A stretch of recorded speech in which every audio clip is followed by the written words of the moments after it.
নদিয়ার গাংনাপুরে কটূক্তি করায় গাড়ি থেকে নেমে তৃণমূল কর্মীদের দিকে তেড়ে গেলেন শুভেন্দু অধিকারী। পায়রাডাঙ্গায় কর্মসূচি সেরে ফেরার পথে গাংনাপুরে শুভেন্দুর কনভয় যাওয়ার পথে তৃণমূলের রাস্তা থেকে বিরোধী দলনেতার উদ্দেশ্যে কটূক্তি করতে থাকেন।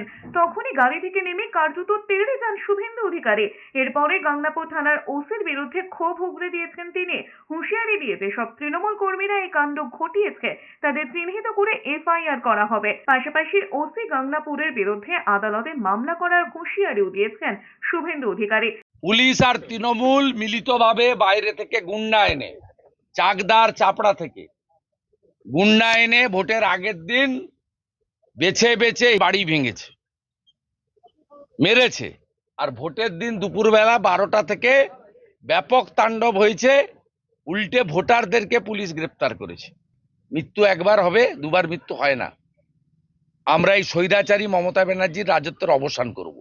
এদিকে ভোট পরবর্তী হিংসায় আক্রান্ত বিজেপি কর্মীদের নিয়ে দিল্লির নির্বাচন কমিশনে যাওয়ার হুঁশিয়ারি দিয়েছেন শুভেন্দু অধিকারী। শুক্রবার পায়রাডাঙ্গার প্রীতিনগর, জগপুর ও উকিলপাড়ায় দলীয় কর্মীদের সঙ্গে দেখা করে পাশে থাকার আশ্বাস দিয়েছেন। তিনি অভিযোগ করেছেন, রানাঘাট দক্ষিণের উপনির্বাচনে পুলিশ আর তৃণমূল যৌথভাবে বাইরে থেকে গুন্ডা এনে ভোট লুট করেছে। বিজেপি কর্মীদের ভোটাধিকার প্রয়োগ করতেই দেওয়া হয়নি। তার অভিযোগ, আক্রান্ত বিজেপি কর্মীদেরই বেছে বেছে পুলিশ গ্রেফতার করেছে, অথচ হামলাকারী তৃণমূল কর্মীদের বিরুদ্ধে কোনো ব্যবস্থাই নেওয়া হয়নি। প্রত্যেকটা কর্মসূচির জন্য হাইকোর্টে যেতে হয়। সিএসসি দাম বাড়িয়েছে, প্রতিবাদ করতে চাই, সেটাও আমাকে আজকে হাইকোর্টে যেতে হয়েছে।